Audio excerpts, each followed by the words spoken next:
Hoy vamos a conocer a un samurái del fútbol argentino, el hombre que con su valentía y coraje derribó gigantes. Un gran lateral derecho que hasta el final de sus días como jugador siempre fue pura electricidad. Con unos valores claros desde la infancia, Scaloni era puro carácter dentro del campo y un auténtico guerrero. Prepárate, porque hoy vamos a conocer a Scaloni, el galgo argentino. Scaloni, el enganche, qué bien que la hizo Scaloni, ¡Scaloni! ¡Gol! ¡Gol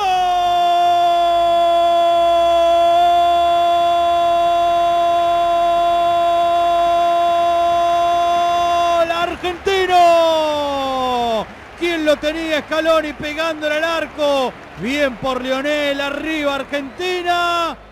Scaloni nació un 16 de mayo de 1978 en el pueblo de Pujato, cerca de la ciudad de Santa Fe. Desde bien pequeño su padre Ángel ya le inculcó el amor por la pelota. Junto a su hermano Mauro dio sus primeros pasos en el club de su ciudad, donde su padre era el entrenador. Este era más bien duro, ya que quería inculcarle unos valores, los valores del fútbol, entre ellos el sacrificio, el esfuerzo y el coraje.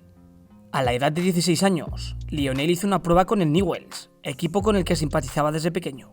Fue una época difícil para él, ya que había un largo recorrido entre su casa y el club, pero ese esfuerzo dio sus frutos, ya que el pequeño de los Scaloni fichó por las categorías inferiores como lateral derecho. Poco después debutaría con el primer equipo, concretamente a los 17 años. Era muy joven, los entrenadores no le dieron muchos minutos, y ese hándicap hizo que Lionel cambiara de equipo tras disputar únicamente 12 partidos. Así que al año siguiente fichó por Estudiantes de La Plata, y allí consiguió un puesto como titular. Su personalidad en el campo hizo que se mantuviera como imprescindible. Tan solo tenía 18 años, pero su garra y pelea le consagraron en el 11. En temporada y media que estuvo en Estudiantes, llegó a meter 7 goles. No ganó ningún título, pero sí que llamó la atención del seleccionador sub-20 del albiceleste, en ese momento, Peckerman. Este lo acabó convocando para el Mundial del 97 de Malasia. Junto a él, irían convocadas promesas como Cambiaso, Aimar y Juan Román Riquelme. Para él era un sueño que para nada en el mundo quería desaprovechar, y así lo demostró en el campo. Argentina estaba entre los planteles que aspiraban a todo lo que quisieran. Eran jóvenes y prometedores, y llegaron a semifinales. Allí se encontraron contra una dificilísima Brasil. Venía invicta, y encima goleando en cada partido. En aquel partido Scaloni jugó un partidazo. Se mostró muy ferro en defensa, y por si fuera poco, a falta de 10 minutos, metió el gol que les daría el pase a la final. Y como no podía ser de otra forma, acabaron ganando ese torneo. La final la jugaron contra Uruguay, donde ganaron 2-1, y Scaloni tuvo otra gran actuación. Este hito en la carrera de Scaloni hizo que los ojeadores del Deportivo de La Coruña vieran en él una buena oportunidad de fichaje, así que el propio Lionel no se lo pensó dos veces, puso rumbo a España. El galgo comenzaría una carrera que duraría 17 años en el fútbol europeo, y aunque su debut ante el Sporting de Gijón no pudo ser peor, sus expectativas eran grandes. En aquel partido y a los 3 minutos de su debut, tuvo que salir porque expulsaron al portero de su equipo. Pese a eso, y tener tan solo 20 años, Scaloni ya apuntaba maneras para ser titular en ese gran Depor del 98. Allí rápidamente se ganó el cariño y respeto del vestuario, logrando así la titularidad en uno de los momentos más importantes del club, la época del Super Depor. Scaloni encajaba a la perfección con esa filosofía, con esa entrega, coraje y sacrificio. El equipo prometía mucho, y en la temporada del año 2000 se empezaron a ver los frutos. Esa temporada se adjudicaron la Liga Española de principio a fin, derrotando a un buen Barcelona y al mismísimo Madrid de las Estrellas, con las que Scaloni tuvo algún que otro rifirrafe. Ya una temporada después, y con Irureta como director técnico, armaron un equipo sólido con jugadores como Molina, Mauro Silva, Víctor Sánchez, Valerón, Fran, Diego Tristán o su compatriota y también ex Newell's, Aldo Duscher. Esa temporada se salió, anotó 5 goles y su proyección constante en el carril derecho del Deportivo se hizo notar. Aparte de eso, ese año también se estrenaron en la Liga de Campeones con un debut ante el Hamburgo. Su transcurso en la Champions ese año no fue como en los 2 años anteriores, en las cuales llegaron a cuartos de final. Ese año consiguieron victorias importantes contra el Milan en San Siro, pero lamentablemente cayeron en la segunda fase de grupos. Pero las alegrías llegarían en ámbito nacional. Consiguieron llegar a la final de la Copa del Rey, la del centenariazo en el Bernabéu, y allí jugaron ante el Real Madrid de Zidane, Figo, Roberto Carlos, Hierro o Raúl. Y ante todo pronóstico, lograron ganarles 1-2. Gracias a ese hito, se clasificaron para la Supercopa de España, donde se enfrentaron al Valencia y ganaron con una victoria global de 4-0. Pero las buenas noticias para Scaloni no terminarían allí.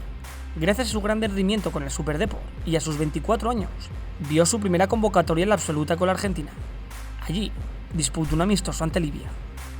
Scaloni logró ser el jugador que más partidos había jugado con el Deportivo de La Coruña en la Liga de Campeones. Era un jugador que debería estar en todos los equipos, siempre quería ganar, y en esa temporada no sería distinto.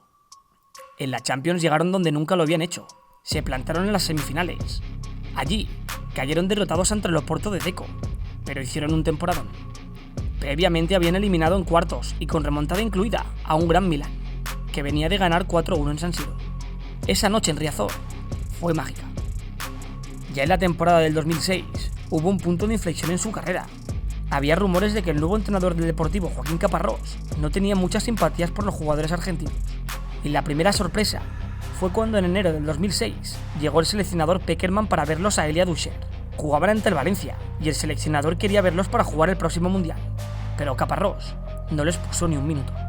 Eso decepcionó mucho a Scaloni, pero no terminaría allí, ya que durante el transcurso de la temporada mandó al banquillo más de una vez a Scaloni. Él era el capitán del equipo y una de las voces más fuertes del vestuario. A Lionel no le sentó nada bien ser relegado a un segundo plano, y esto hizo que decidiera cambiar de aires, ya que el Mundial del 2006 estaba a la vuelta de la esquina y él quería jugar. Scaloni decidió irse cedido 6 meses al West Ham para poder jugar y mostrarse para Pekerman. Y eso hizo. Finalmente el seleccionador lo convocó para el Mundial de Alemania, y en este compartió vestuario con muchos de ese mismo Mundial Sub-20, como Cambiaso, Riquelme y el recién llegado Leo Messi. La verdad es que no acabaron haciendo un gran Mundial. Se esperaba mucho más de esa Argentina, y aunque quedaron eliminados en cuartos de final ante la anfitriona, las sensaciones no fueron buenas. Argentina perdió por penaltis esa eliminatoria, y para desgracia de Scaloni, no tuvo la oportunidad de disputar ese partido, ya que fue suplente. Después del Mundial, Scaloni decidió regresar al Deportivo, pero la situación seguía siendo la misma, o peor. Caparrós seguía sin confiar en él, así que eso hizo que Scaloni se marchara del Deportivo de La Coruña un año antes de terminar su contrato. Lío fue traspasado al Racing de Santander, que dirigía Miguel Ángel Portugal. Allí pasó sin pena ni gloria. Su forma física ya no le permitía luchar como antes, y bastó que el técnico fuera reemplazado por Marcelino para que Lío se convirtiera en el primer descarte del equipo. Tuvo que marcharse a la Serie A para seguir jugando a primer nivel, concretamente a la Lazio, donde permanecería durante 6 meses. Ya en enero del 2008 volvió a la liga en calidad de cedido al Mallorca, donde permanecería hasta junio de 2009. Tras 2 temporadas vagando por diferentes equipos de Europa, regresaría a la capital italiana, donde llegó a disputar otros 68 partidos con la Lazio, y luego, ya con 31 años, se mudó a la ciudad de Bérgamo para defender los colores del Atalanta. Pero con los Nerazzurri tampoco tendría su mejor nivel. Jugó 2 temporadas y a sus 36 años decidió colgar las botas. Garra, fuerza y mucho carácter. Eso significó Scaloni para el mundo del fútbol, tanto como jugador como entrenador a día de hoy.